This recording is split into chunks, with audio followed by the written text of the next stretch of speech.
thinks she's like an idiot. She really doesn't get on with her daughter. Her daughter wants to leave. She feels suffocated by her mother.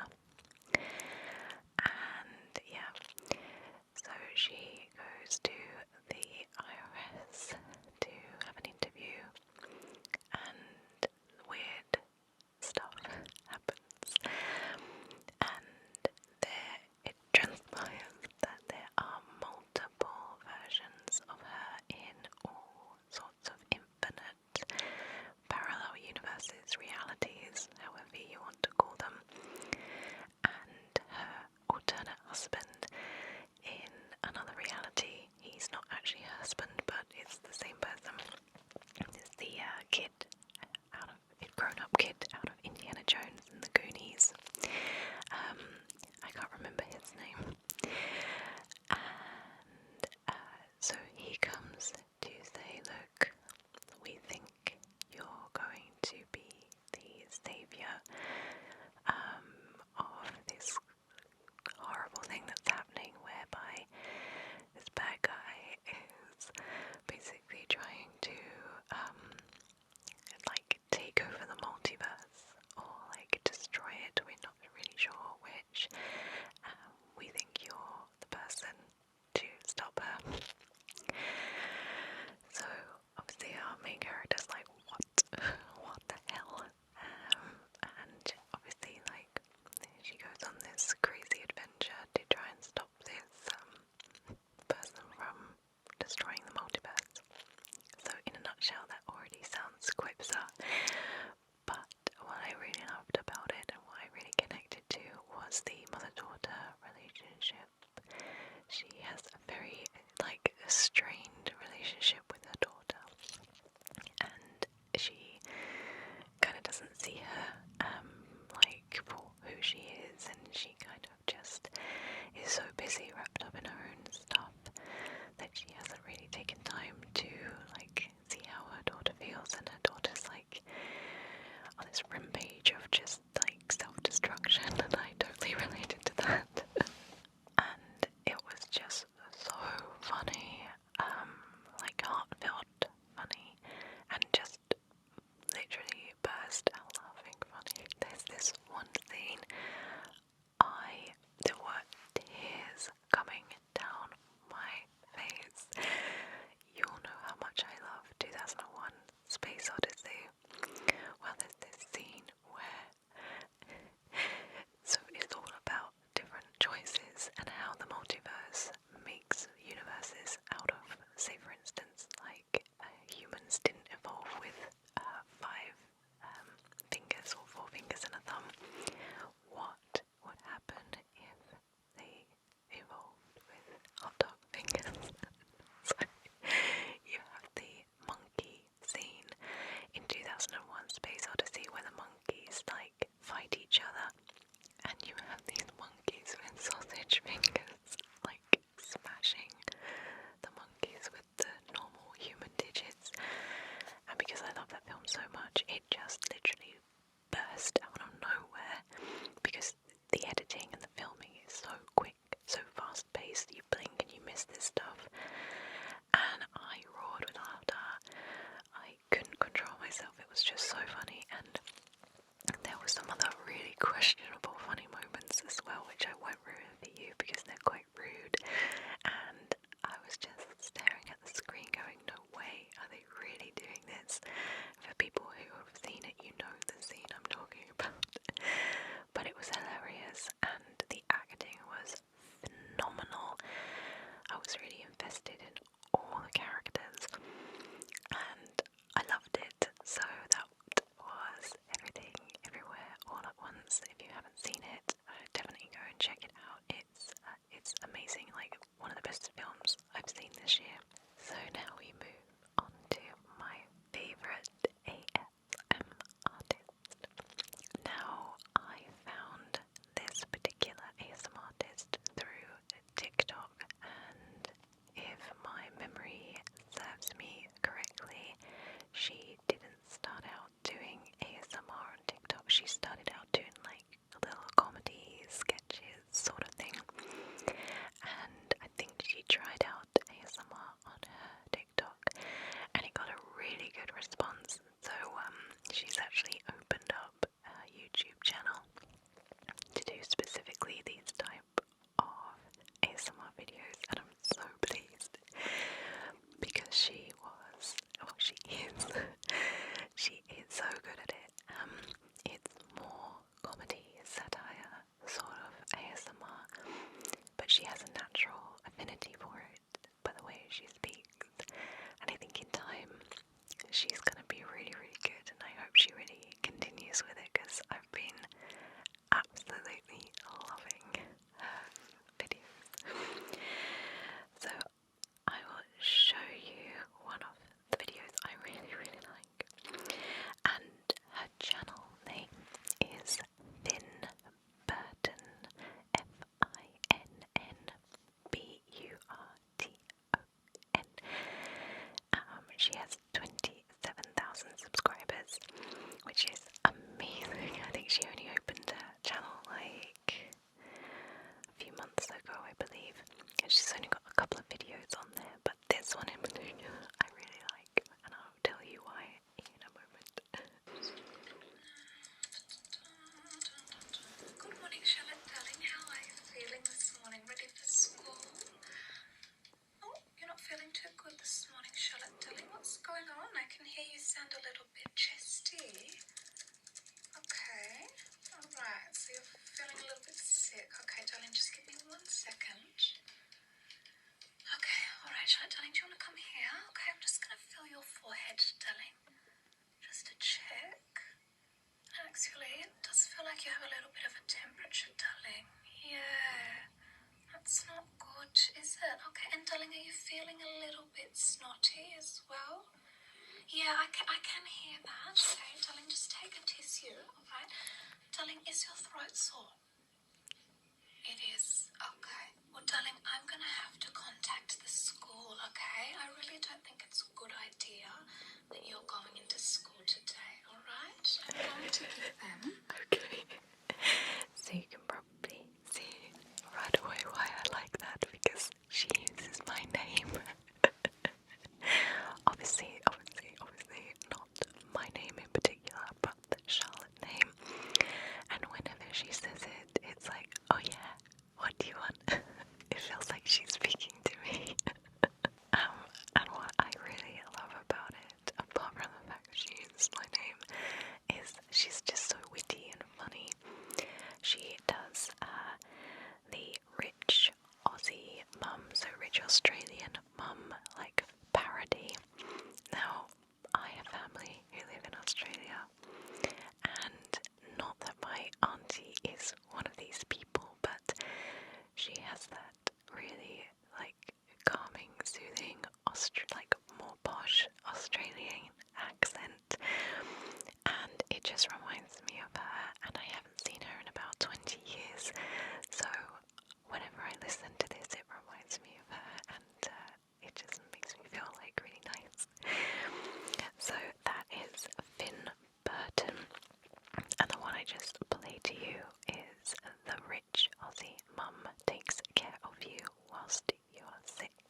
golf course, and sorry, I was clicking it back into place. And all I had was my books and my Game Boy Color. Now, when I moved out of my mum's house, I was about 15. That's a story for another day. And I had to leave all my stuff behind, including my full set of Generation 1 Pokemon cards, my drum kit, and my Game Boy. And to this day, I think about my Game Boy. I think about my Pokemon cards. I know that's really, really sad. And I think about all the happy memories that it gave me, and I would never, ever be able to see it ever again. And that made me really sad. So one day, Mr. WhisperAudio says, I found something I think you might like. And he hands me this. And I was like, oh, you've got to be joking. Is this what I think it is? And he's like, yeah. And I want you to have it. And I want you to play Pokemon again and complete it and see what you think of it as an adult. And yesterday, I completed it. I beat the 4 Pokemon League trainers, and I completed the game, and it took me about 22 hours. And I think when I was a kid, it took me about 22 days. And Mr. WhisperAudios has a whole bunch of other games like Pokemon Silver, Star Wars, Rugrats, and like a couple of Mario, or is it? I can't remember which ones it is, but he has a whole bunch of other games. I'm so excited to play them because I only had one game when I was a kid, and it was Pokemon Red, so I was like, there are other games you can play. So honestly, this has truly, truly made my life, and I really just want to keep playing it all the time. And I remember it being so much harder when I was a kid, like beating the 4 Pokemon League champions was like, I think it took about, oh my god, 20 attempts to do it, but this time I did it in one, and with like minimal Pokemon as well. So I am so thankful to Mr. WhisperAudios for sharing this with me. It's really nostalgic, and I've been really excited to play it of an evening and a weekend. I just feel like a kid again. That's my Game Boy and Pokemon Red. Next, we move on to my favourite cosmetic. And again, this month we are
which is like they go hand in hand. This one's set before this one, but I didn't really like it